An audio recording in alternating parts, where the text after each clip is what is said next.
Okay guys, I'm back here once again, and I'm presenting here a capillary hoop stove with tetkoba's design, but with a twist. First of all, this can is made from a normal spray can here, so it's one of the hard ones, and also it has a slight difference in creating the hoop. I will explain later. I also made an innovation here. Well, I had a piece of chrome brass bar here at hand, and I decided to make the pot stand in a different way. The springs here are to hold these in place as they click in place. I've got a notch here which I have cut, and as the pot stand turns up, it locks itself inside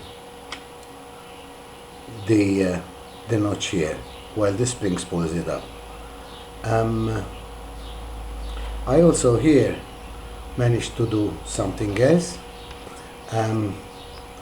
This is only a piece of a lid, a piece of a bottom from the redbull can, which I will be putting here, and I discovered that it slows down the flame to a simmer. I will present it here and burn it out for you to see it.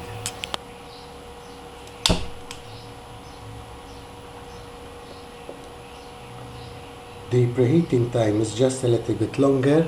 It's due to the material being a bit thicker, and it takes a little bit longer to heat up. Well, it's not very long, as one can see,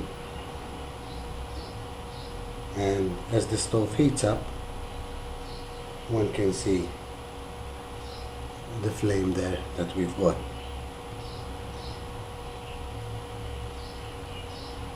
It's a very strong flame, and it burns very nicely.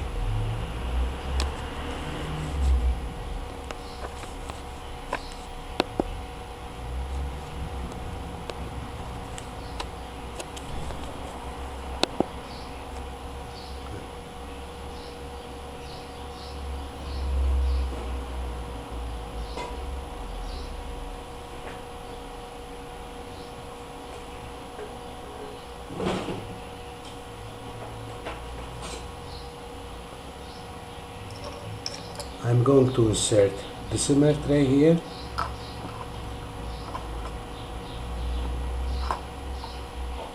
and as one can see, the flames have gone down, and this is very suitable when cooking some noodles or something of the sort, which will save fuel while simmering.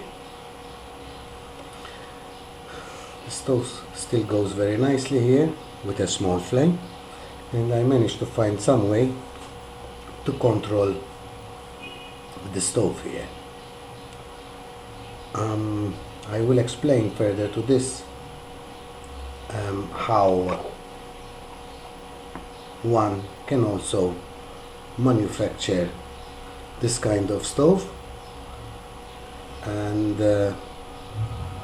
one can do it like this. Well, there could be a slight difference in eliminating these. You can use the hinges for the pot stand in the normal way, and one can also have a capillary hoop stove with a hard can, okay, which is more resistible to knocks and things of the sort. Take the simmer plate again here.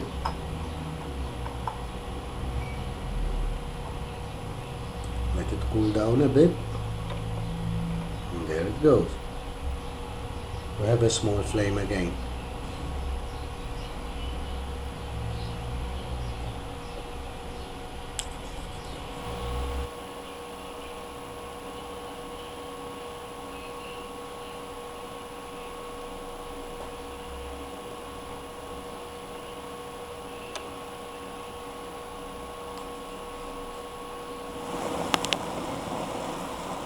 That's the water at full boil here.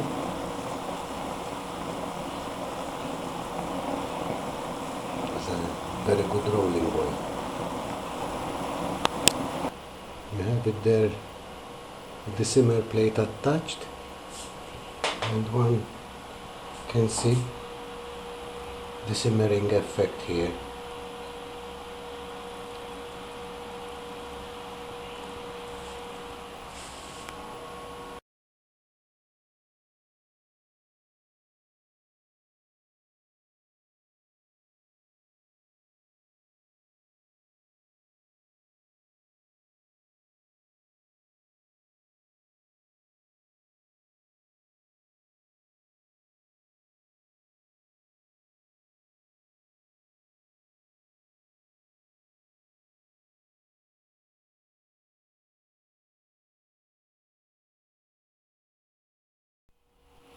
Okay, here's some explanation how I did the stove.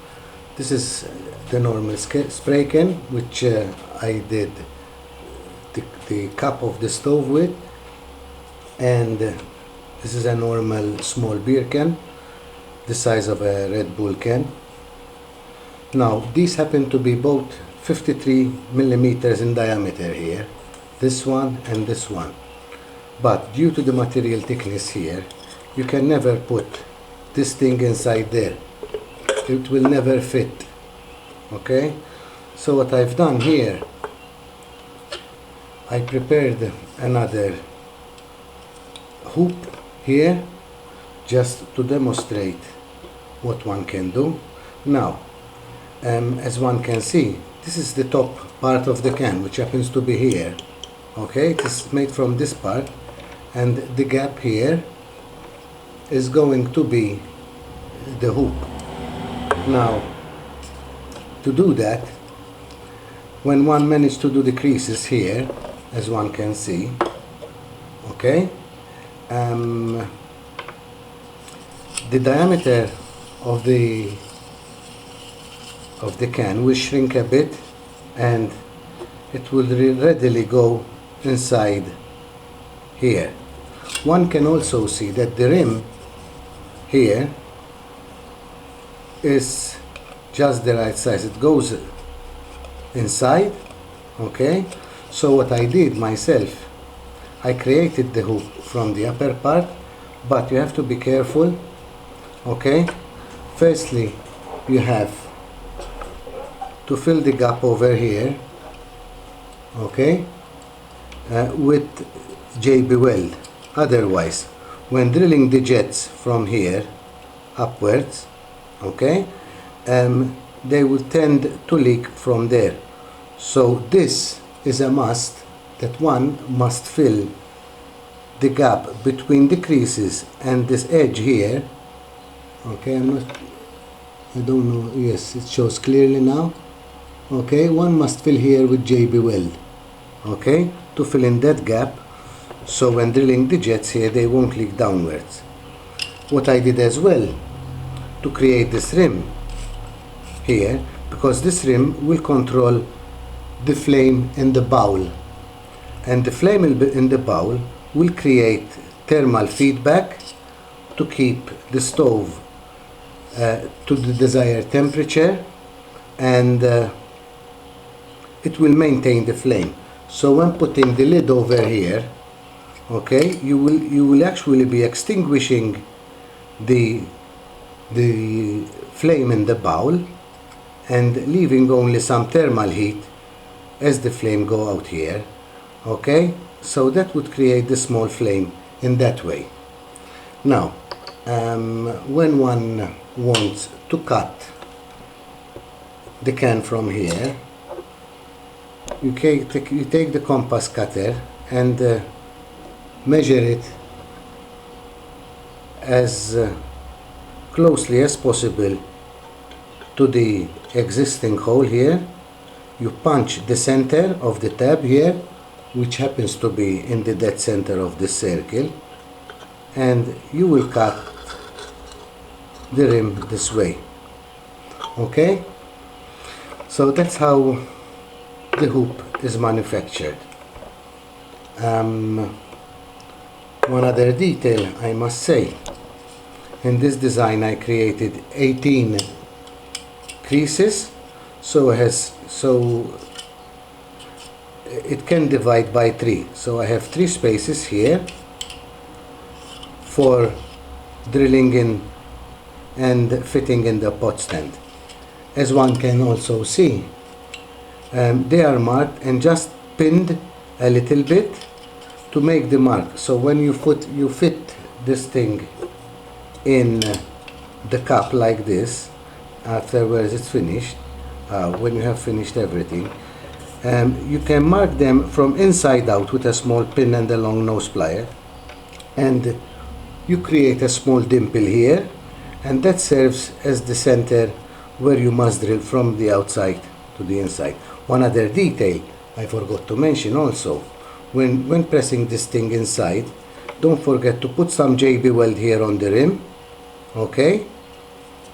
And while pressing it down, it will seal off the edge. In my design, I also left a little part of the edge here showing, so it would have a rounded edge and it would be nice, neater, okay? As one can also see, the skirt here, all right, is bent thoroughly more than 90 degrees, so they can sit firmly at the bottom of the can. The measurement of the frill part here, from here to here, this time it's around 4 millimeters instead of 5, and I also cut V notches here instead of straight cuts, just to help out when they be twisted all the way around, to sit neatly side by side. Okay, so I hope that will answer a bit of questions. This is the normal capillary hoop stove by tetkoba. I admit it's his design and prototype, but as I said in the beginning, with a twist, and well, I created a little difference, alright, and with a little bit of more innovation. Okay, I hope you liked the video, and see you next time on something else.